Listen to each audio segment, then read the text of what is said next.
Hi, we wanted to make a tutorial to help you edit the textures of your MetaHumans once you have downloaded them. This workflow can be used for adding tattoos, scars, or whatever else that is residing in the superficial skin layers. This tutorial is meant for those who are 90% or more happy with what they can extract from the MetaHuman creator, but they still have specific art direction requests that would give their character a final touch and make it absolutely unique. In order to do this, you will need to have access to textures editing as well within software of your choice. Although you can already easily edit color maps provided within source materials in any image editing software, this is not the case with the normal maps. To have complete control of the normal maps, an artist would need to have a high poly sculpt of the character, so they could sculpt anything they want on top of it. Once you have the base mesh from the rig and the displacement, you can reconstruct any character within ZBrush to have complete control. Once we are inside Quixel Bridge, you can download your custom MetaHuman. For this tutorial, I'm going to use one of the MetaHuman presets. I chose the Sukja character as she's one of the oldest available within the presets. The reason I chose an older character rather than a younger one is the fact that wrinkly skin will be harder to reproduce accurately due to many landmarks on an older face. Young characters would not be as high a benchmark for this demonstration, and it is fair to assume that whatever works on wrinkle-rich characters will also work on smooth ones.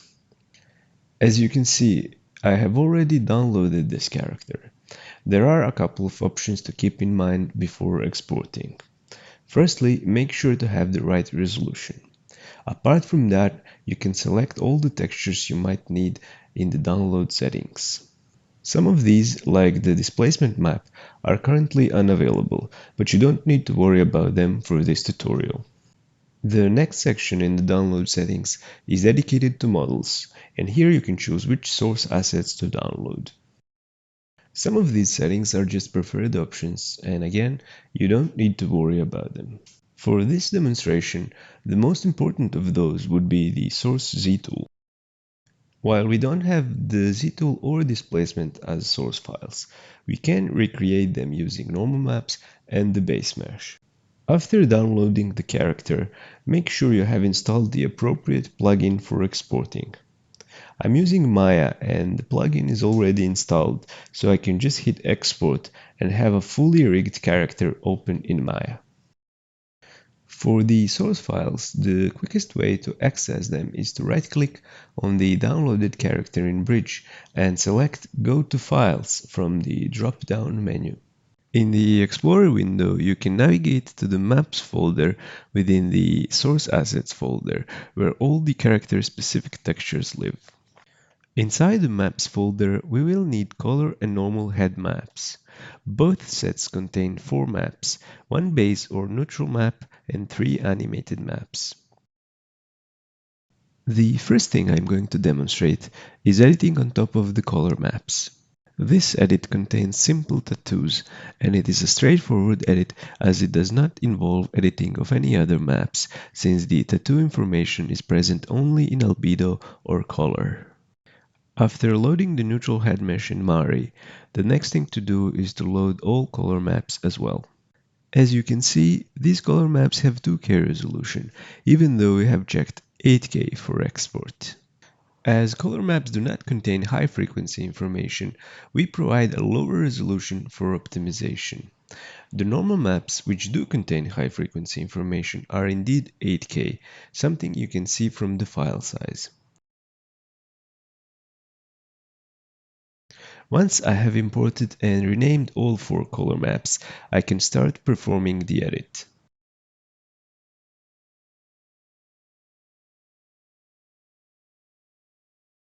Here in the Image Manager, I have already prepared the alphas for the tattoos I'm going to add to this character. I've picked a simple tribal design for the purpose of this tutorial. The reason for working in Mari is the need to have these designs displayed correctly without any skewing or stretching. This would be hard to do by working only in UV space, as the UV is increasingly stretching further from the center of the face. To avoid that, I'm using projection in 3D space. The workflow assumes that any edit done on the base color is going to be applicable in the animated color maps as well, so I'm turning those off for the time being, and once I'm done, they are all going to be exported with the tattoo layer on in the top layer. Here I'm using flat color to simulate ink color. In the mask stack, I'm arranging the prepared alpha projections.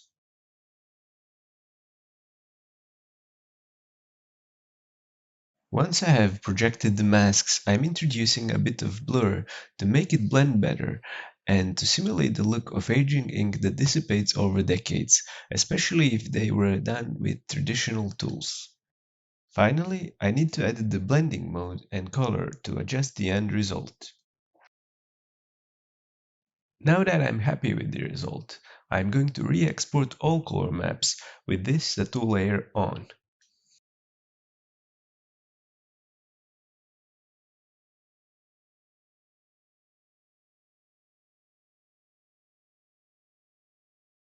Having updated color maps with these tattoos, there is no reason not to test them right away, since this edit is independent of normal maps. I'm turning off selection highlighting for better visibility and bringing on Hypershade to access the head shader. In the shader, I found the slot for base color labeled Diffuse Map, and I replaced the existing map with the one I just prepared. You can instantly see our change taking effect. However, this is not enough, as this only influences the neutral expression, but as soon as we activate any other expression that has effect around these tattoos, you might notice the tattoos disappearing. This is because for any given expression, there is an adequate animated map activating, and that map also needs to have the change present in it. So after loading the animated maps, you can see everything working as expected. For the scar reference, I googled a couple of images, and this is the one I liked best for the purpose. In order to be time efficient, I'm not going to show the sculpt process of the scar. Instead, I already prepared it, and I'm just going to save it as a 3D brush. Once we have the character ready, I'm just going to apply the scar on top and do small edits to blend it with the skin. Before we can move on to sculpt, we need first to generate displacement maps from provided normal maps. For that, I'm using Substance Designer as I find it to be the most efficient tool for the job. In the Substance Designer, I have already imported the four normal maps as resources, and they are being used in the graph to be converted to height maps via normal to height HQ node. HQ stands for high quality, and we should be using the HQ version as it will give us more accurate pores and wrinkles reproduction. The settings are the same for all four nodes, and they are mostly default settings. The only thing differing from the default node settings is the quality option, which is switched from normal to high. If you wish to play with the settings, feel free to do so. For example, relief balance influences the contrast of the details. However, while testing, I have determined that the default settings give me the optimal outcome.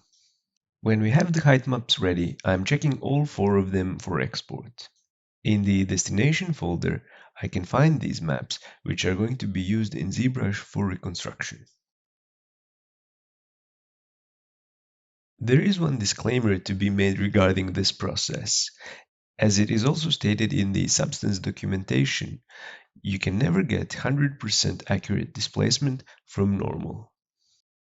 Before I export the necessary OBJs from the rig, I will quickly adjust the shader so that the detail on the face is more prominent.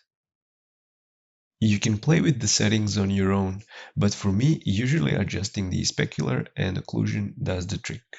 For the low poly OBJs, I need to export at least 4 meshes, 1 neutral and 3 meshes corresponding to the animated maps. This image shows how the maps are arranged universally on every metahuman character. The WM1 map contains brow raise, blink, pucker, squint, chin raise, and jaw open. The WM2 map contains brow down, nose wrinkler, mouth and neck stretch. Unlike the first map, where some expressions cannot be active simultaneously, WM2 does not contain conflicting expressions. Likewise, the WM3 map contains only smile and cheek raise expressions, which usually get activated together, so there is no conflict there either. I have already animated the rig controls to form the exact expressions that I need.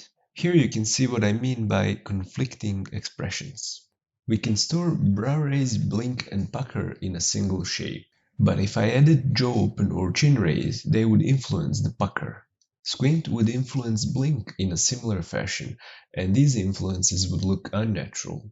This is why I have split WM1 expressions into 3 different shapes. Depending on where the edit is going to be placed, we are only going to use the affected expressions. The WM2 and WM3 sets are stored in a single shape each, which is quite convenient. Now that all these shapes are prepared, we can go on and export them as OBJs.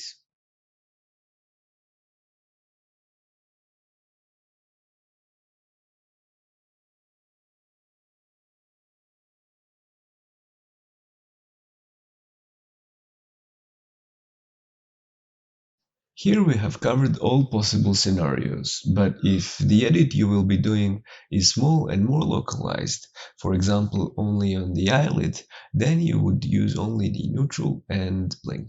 Similarly, if the edit is just affecting forehead area, you would need neutral and 2 forehead expressions, brow raise and brow down.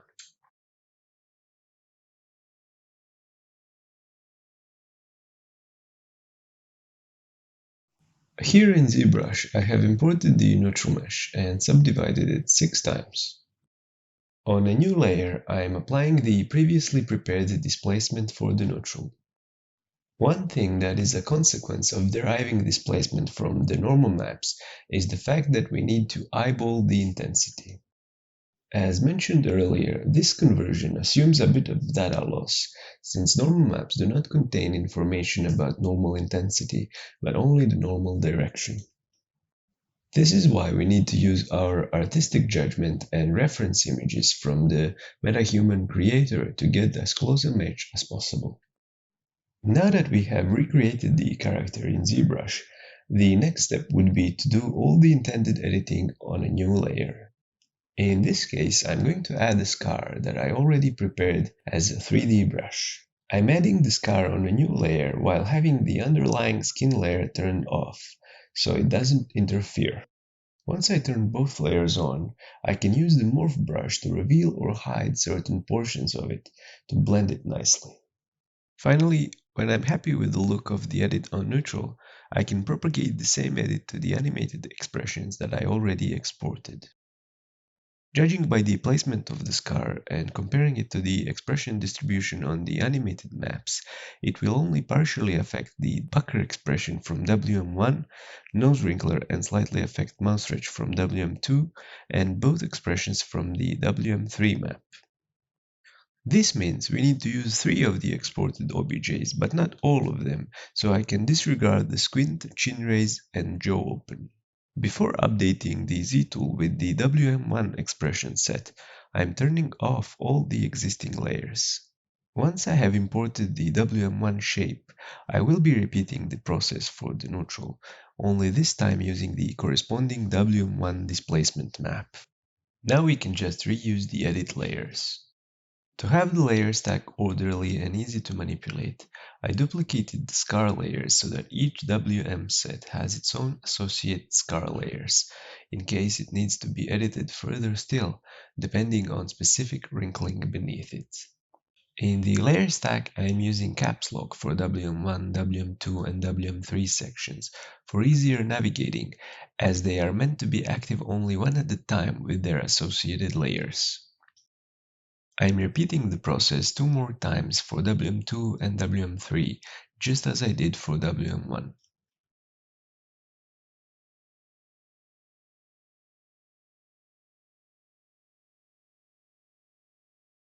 I'm doing a bit of additional editing on the scar with the smile expression active, as scar tissue is sclerotic and thus behaving differently than ordinary skin, so I need to make it more persistent on the face, regardless of the heavy wrinkling that surrounds it.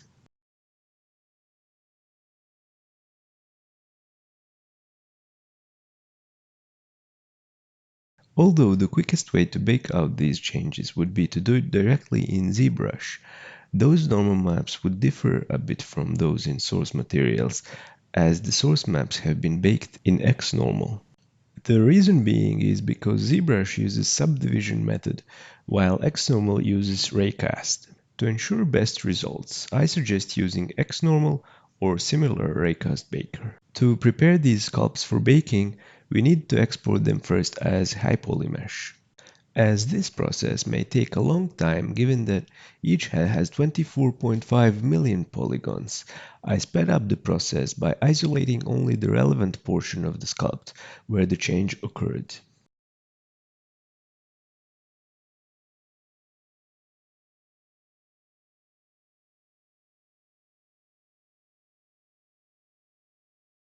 This process is repeated for the three expression shapes in the same manner it was done with the neutral.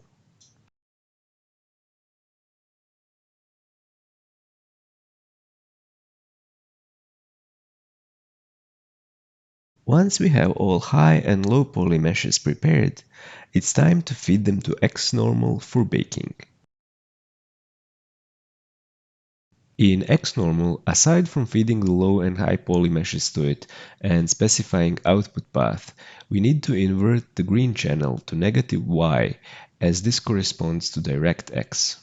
Since these baked maps contain only scar area because we clipped most of the face in high poly mesh, I'm combining these bakes with the original texture in Photoshop using a mask.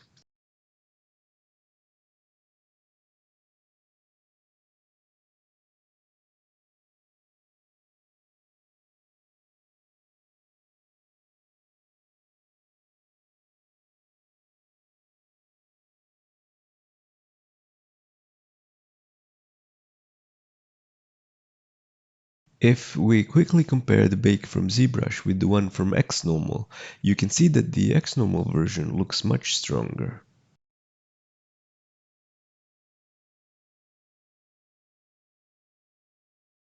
For that reason, the scar will be more readable in Maya.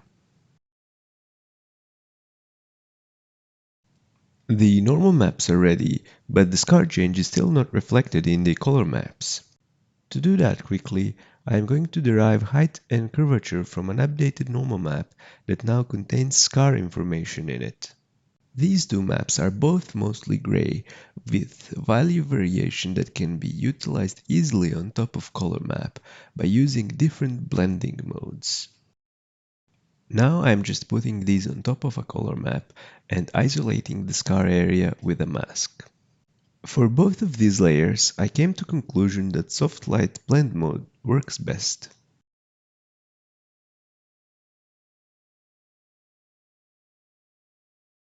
It already looks better, but it still lacks a little bit of a punch.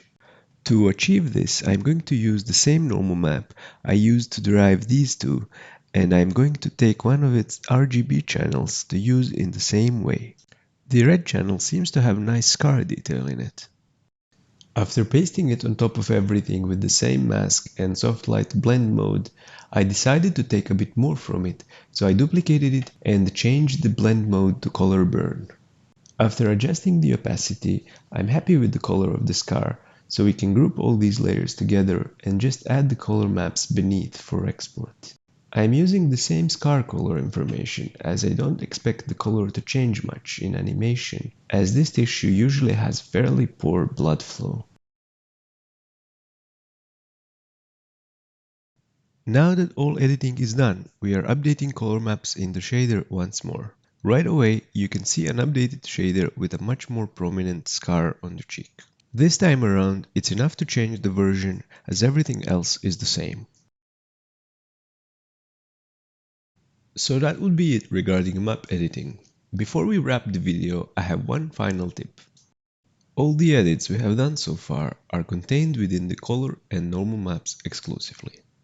This means that the scar shape is limited by the normal map. If the edit is too large and changes the silhouette of the model, this will not be represented with the normal map. This workflow would be adequate for small interventions that do not require changing low poly mesh in the rig in order to be visible.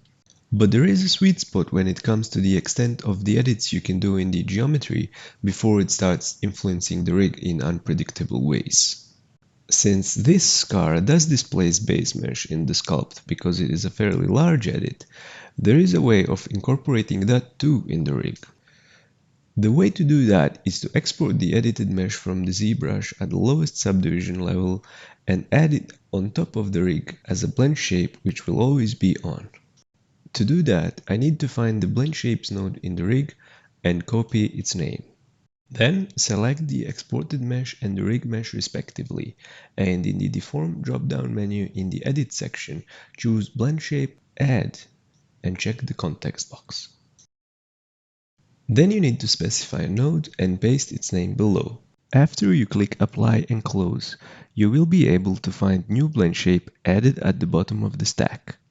Turn it on, and now the change is applied globally. Since our mesh from ZBrush is reconstructed using displacement from normal, it may have some small vertex offsets throughout the entire mesh relative to the original in the rig. To eliminate this, you can just paint out all but the relevant scar area in this added blend shape, or you can just prepare it in that way before you add it. If your specific edits are larger than this and require propagating them through multiple expression shapes with custom intervention on many of them, then this global one-size-fits-all solution would not be appropriate. In the end, to show and compare the results inside Unreal Engine, we have imported the original MetaHuman alongside her double with edited textures. This concludes the tutorial. Thank you for watching.